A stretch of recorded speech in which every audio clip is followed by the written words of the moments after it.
Igama Uphile Wakambatha, as I've introduced before, and I am a poet. And this poem of mine, like all of them, have no title. So you'll make up the title for yourself. Human beings have become ignorant to choice. We live life according to voiced opinion. Everything we do is the same, so does that mean that I need an opinion to be different or a choice to be ignorant? But nevertheless, we say dumb things just to stay socially relevant, and even though sometimes our speech is not excellent, we are still able to influence another mind without being sensitive or kind. We blind each other with ideas of being in love. But after all is said and done, we choose to walk, not run. We choose to sit and not stand. We choose to sleep and not dream. And as ignorant as it may seem, we remain content in living a life that has no content. We sit back and allow time to set up a domino effect of setbacks that take us back to where we started.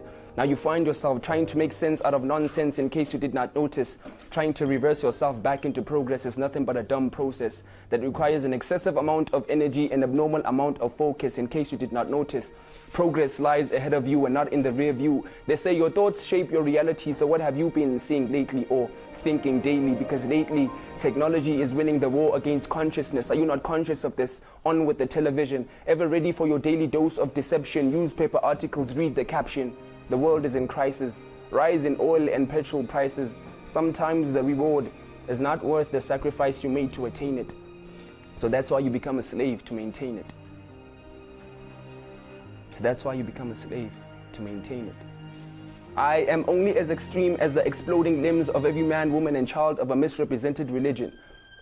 I am only as extreme as her suicidal incisions because she had nobody to help or make a more informed decision. I am only as extreme as the young man who has amassed all the emotional instability needed to cultivate his fatal addiction. Our country is sick, but how long will we wait for our government to issue a prescription? It's insanity. The reality of our broken humanity permeates through the African atmosphere.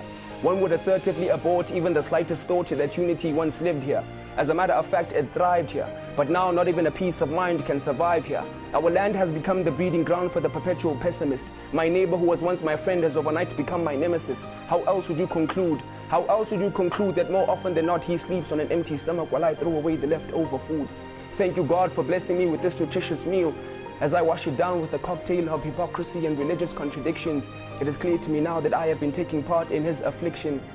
And lately it seems that being human is not human enough to have rights. Because in spite of all the unrest, the uprisings and the fatal fights for these rights, the blatant disregard for human life seems to have reached no heights.